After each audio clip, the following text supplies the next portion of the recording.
வணக்கம் friends, welcome to I to have a YouTube channel. இன்றைக்கி வீடியோவில் நம்ம ஒரு பாரம்பரியமான ஒரு உணவை பார்க்க போகிறோம். அதுதான் கோதுமை ரொட்டி. இது அந்த காலத்தில் எல்லாருமே சாப்பிட்டுட்டு இருந்தாங்க. பட் இப்போ வந்து அந்தளவுக்கு இது யாரும் வந்து சாப்பிட்றதில்ல. ஸோ அதை எப்படி செய்கிறதுன்னு பார்ப்போம். வாங்க வீடியோக்குள்ளே போகலாம்.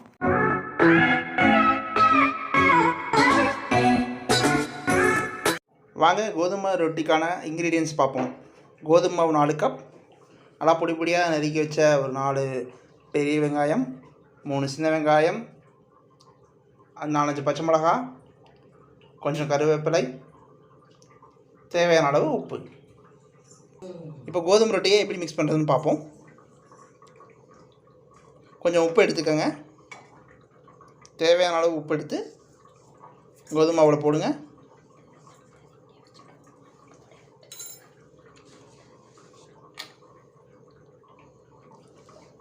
சின்ன வெங்காயம் பொடி பொடியாக நறுக்குனது, பச்சை மிளகா பொடி பொடியாக நறுக்குனது, கருவேப்பிலை பொடி பொடியாக நறுக்குனது, பெரிய வெங்காயம் பொடி பொடியாக நறுக்குது. ஸோ எல்லாத்தையும் நம்ம வந்து கோதுமை மாவில் இப்போ கலந்துட்டோம். எடுத்து வச்சுருந்த எல்லா இன்க்ரீடியன்ஸையும் இப்போ ஒன்றா சேர்த்து கலந்தாச்சு. இப்போ இதுக்குள்ளே நம்ம தண்ணி ஊற்றி கலக்க போகிறோம். தண்ணி ஊற்றுறதுல தான் டெக்னிக் இருக்குது. ஸோ தண்ணி வந்து நீங்கள் அதிகமாகவும் ஊற்றக்கூடாது, கம்மியாகவும் ஊற்றக்கூடாது. அந்த பதம் தான் வந்து இந்த கோதுமை ரொட்டி அருமையாக வருதா இல்லை வந்து சுமாராக வருதாங்கிறது தெரிய போகுது. ஸோ நீங்கள் இது பண்ணுறது வந்து எப்படின்னா, சப்பாத்தி மாவுக்கு பிணையிறதுக்கும் கோதுமை தோசைக்கு பிணையிறதுக்கும் நடுவில் மீடியமாக இருக்கணும். கரெக்டுங்களா? ஸோ பார்க்குறோம். இப்போது நம்ம வந்து கொஞ்சம் கொஞ்சமாக தண்ணி ஊற்றிட்டே இருக்கோம். அந்த பதம் கரெக்டான இதை வரணும். அது ரொம்ப ரொம்ப முக்கியம். மாவு அப்படியே பிணையிறோம். தண்ணி அப்படியே கொஞ்சம் கொஞ்சமாக ஊற்றிட்டுருக்கணும். ஃபுல்லாகவும் ஊற்றக்கூடாது, கம்மியாகவும் ஊற்றக்கூடாது, அதிகமாக ஊற்றக்கூடாது.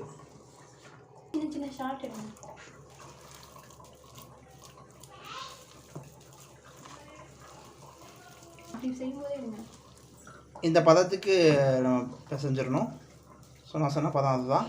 ஸோ ரொம்ப தண்ணியாகவும் இல்லாமல் ரொம்ப கெட்டியாகவும் இல்லாமல் ஒரு இந்த முறுக்கு வடை அதெல்லாம் சுடும்போது ஒரு மாவு இருக்கு இல்லைங்களா, அந்த பதத்துக்கு பிணைக்கணும். அடுப்பில் தோசைக்கல்லை வச்சு சூடு பண்ணிடுங்க. ஸோ கல் நல்லா காஞ்சோன்னா எண்ணெய் தேய்ச்சிக்கோங்க. லைட்டாக தேய்ச்சிட்டு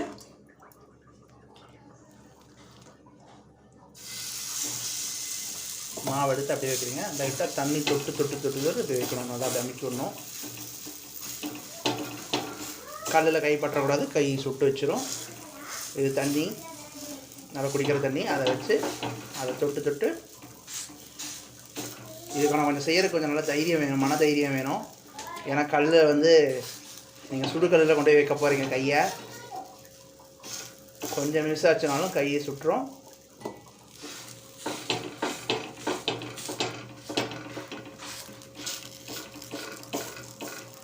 ரிஸ்க் எடுக்காமல், ரஸ்க் சாப்பிட முடியாதுங்கிற மாதிரி ரிஸ்க் எடுக்காமல் இந்த கோதுமை ரொட்டியும் சாப்பிட முடியாது. பண்ணிவிட்டு இப்போ லைட்டாக மேலே எண்ணெய் தெரிச்சுட்ருங்க. நல்லா படப்படப்படன்னு சத்தம் கேட்குது, மலைச்சாரல் மாதிரி.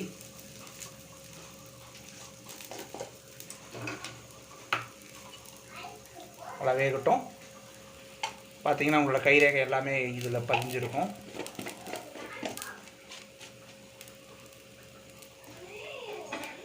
வெந்துச்சான்னு பார்க்குறோம். வாவ், வெந்துருச்சு. இந்த சைடும் கொஞ்சம் எண்ணெய் லைட்டாக போட்டுருங்க.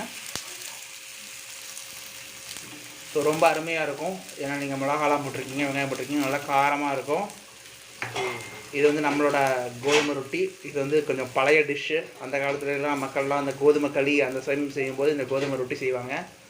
இப்போ அதிகமாக யாரும் செய்கிறதில்லன்னு நினைக்கிறேன். ஸோ இந்த வீடியோ பார்த்துட்டு இதே மாதிரி நீங்களும் ட்ரை பண்ணுங்கள். இதுக்கு வந்து தேங்காய் சட்னி கொஞ்சம் நல்லா இதாக இருக்கும். அது அப்படி இல்லை, சட்னி எதுவுமே இல்லைன்னா வெறும் கோதுமை தோசையை நீங்கள் சாப்பிட்லாம். ஏன்னா இதுலேயே நீங்கள் உப்பு காரம் எல்லாமே இருக்குது. ஸோ லைட்டாக வந்து இப்போ வடையிலாம் மிளகாய் கடிக்கிற மாதிரி இதில் வந்து மிளகாயோட ஒரு கடிச்சிங்கன்னா கடகடன்னு எவ்வளோ பெரிய ரொட்டியாக இருந்தாலும் உள்ளே போயிடும். அதே மாதிரி இது வந்து மெல்லிசாக ஊற்றாமல் கொஞ்சம் நல்லா திக்காக ஊற்றுறங்காட்டிக்கு நீங்கள் வந்து ஒரு ரொட்டி இல்லை 2 ரொட்டி நல்லா பெரிய ரொட்டியாக சுட்டிங்கனாவே, அதை சாப்பிட்டிங்கனாவே உங்களுக்கு நல்லா வயிறு நிரம்பிடும். உங்களுக்கு டைமும் வந்து சீக்கிரமாக இப்போ கோதுமை இந்த சப்பாத்தி மாதிரி கோதுமை ரொம்ப நேரம் பிணைஞ்சு வச்சுக்க தேவையில்லை. ஸோ ஸோ குயிக்காக நீங்கள் ரெடியும் பண்ணிக்கலாம். அதே மாதிரி எல்லா மாவையும் சேர்த்து மொட்டுக்காக ஒரே தோசையாக கூட சுட்டிங்கன்னா சீக்கிரமாக நீங்கள் செஞ்சு முடிச்சிடலாம். வேகிறதுக்கு மட்டும் கொஞ்சம் டைம் ஆகும், மற்றபடி சீக்கிரமாக செஞ்சு முடிச்சிடலாம். பெரிய தோசையாக மந்தமாக இருக்கும் இது. ஸோ நல்லா வந்துருச்சு, நல்லாவும் சாஃப்டாகவும் நல்லா தான் இருக்கும். நல்லா அமுத்தி விடுங்க ஃபுல்லாக.